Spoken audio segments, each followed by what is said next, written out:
Hyderabad gazette के अनुसार बंजारा समुदाय के लिए अनुसूचित जनजाति आरक्षण को अधिसूचित और लागू करने की मुख्य मांग को लेकर राष्ट्रीय बंजारा टाइगर्स और समस्त बंजारा समाज द्वारा शहर से एक विशाल मार्च निकाला गया।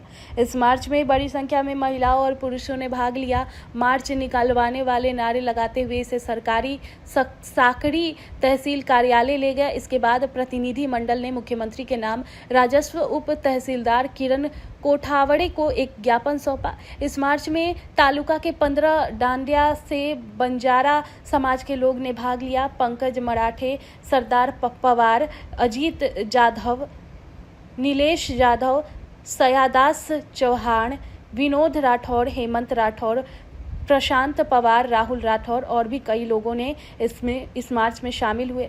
बयान में कहा गया कि हैदराबाद राजपत्र के पंजीकरण के आधार पर मराठा समुदाय को ओबीसी आरक्षण दिया गया है। उसी राजपत्र में बंजारा समुदाय को अनुसूचित जनजाति के रूप में उल्लेख किया गया है और आंध्र प्रदेश, तेलंगाना में बंजारा समुदाय को लोगों को लाभ मिल रहा है, जबकि महाराष्ट्र में बंजारा समुदाय वंचित है। इसीलिए ये मांग की जाती है कि मराठा समुदाय के तहत बंजारा समुदाय के लिए तुरंत एक अधिसूचना जारी की जाए और बंजारा समुदाय को अनुसूचित जनजाति रियायतों को लाभ देकर आरक्षण के लिए केंद्र सरकार से सिफारिश की जाए।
साईदास भाईंनी बंजारा समाजाला आरक्षण का मिळावं त्याची सगळी माहिती तुम्हाला पार्श्वभूमी तुम्हाला सांगितली।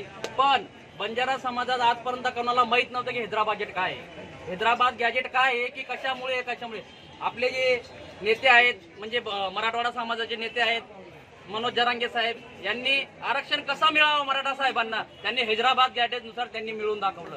त्याचमध्ये आमचा बंजारा समाजाचा उल्लेख आहे, त्या उल्लेखनुसार पुन्हा बंजारा समाज जागा झाला आहे।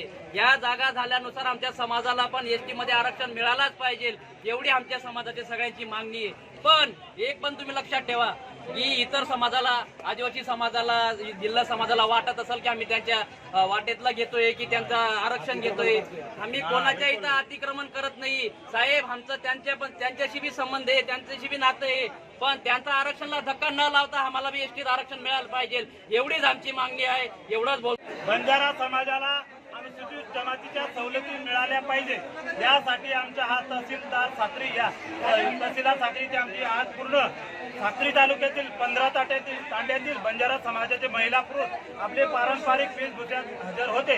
मित्रहो, तुम्ही बघत असाल महाराष्ट्रामध्ये बंजारा हे पांढरं वादळ चालू आहे. ह्या पांढऱ्या वादळाचे संत सेवालाल महाराजांच्या पांढऱ्या झेंड्याखाली हा समाज पूर्ण महाराष्ट्रात एकवटलेला आहे.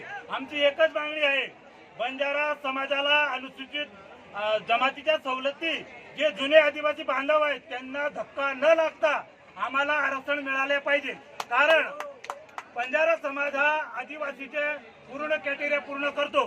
कारण की एक जंगलामध्ये वाघ राहतो, तो वाघ हा प्राण्याची शिकार करतो आणि बंजारा समाज असा आहे तो जो मटण खातो ना, मटण बोकड्याचे रस जो रक्ते हे आम्ही त्याची सडोई बनवून खाणारा जमात हा बंजारा समाज आहे. हीच आमची सर्वात मोठी आदिवासी जात म्हणून आमचा इथं पुरावा आहे. तरी आम्ही एकच उल्लेख करतो, हा बंजारा समाज पूर्ण भारतामध्ये 4 राज्यामध्ये अनुसूचित जमातीत आहे आणि 3 राज्यामध्ये अनुसूचित जातीमध्ये आहे. तरी आमच्या निजामशाहीमध्ये जे आमच्या हे सापडलेलं हैदराबाद गॅजेटनुसार हे धर्तीनुसार आम्हाला बंजारा समाज किती एसटी मध्ये आहे आणि 1956च्या अगोदर बंजारा समाज हा अनुसूचित जमातीत होताच. फक्त हे जिल्हे इकडे महाराष्ट्रात आल्यामुळे बंजारा समाजावर ह्या शासनाने अन्याय केलेला आहे. तरी हा अन्याय दूर होण्यासाठी आम्ही मुंबई नाही दिल्ली गाठण्याची आमची तयारी आहे. मित्रांनो, अनुसूचित जमातीला जो लागतो 90% ऊसतोड कामगार आहे. आमचे 6 महिने लोक इथं राहतात आणि 6 महिने लोक ऊसाच्या पाचोट्यात राहतात. तरी शासनाला आमची नम्र विनंती आहे, हा समाज यांची भाषा वेगळी, हा तांडा म्हणून गावाच्या कुसाबाहेर राहतो. आमच्या महिलांचे पेहराव वेगळा, आमचे देवदेवता वेगळ्या. तरी आम्हाला शासनाला एकच विनंती आहे की बंजारा समाजाला अनुसूचित जमातीपासून तुम्ही रोखू नका आणि आदिवासी बांधवांना पण माझा सल्ला आहे की आम्ही तुमचं ताटातलं घेणार नाही. बंजारा समाजाने आतापर्यंत कोणावर अतिक्रमण केलेला नाही आणि करणार पण नाही. ही आमची हक्काची लढाई आहे. आम्ही सुद्धा या जंगलामध्ये राहणारा आदिम जमाती बंजारा समाज आहे. हे सर्व भाषणाला तुम्ही गुगलवर सर्च करा, कुठेही शोध बघा आणि आदिवासी राहणार आणि आदिवासीचे आरक्षण आम्ही मिळवणारच. यासाठी आम्ही रास्ता रोको आंदोलन करू, जेल भरू आंदोलन करू, मुंबई जाम करू, पण बंजारा आरक्षण आम्ही सोडणार नाही.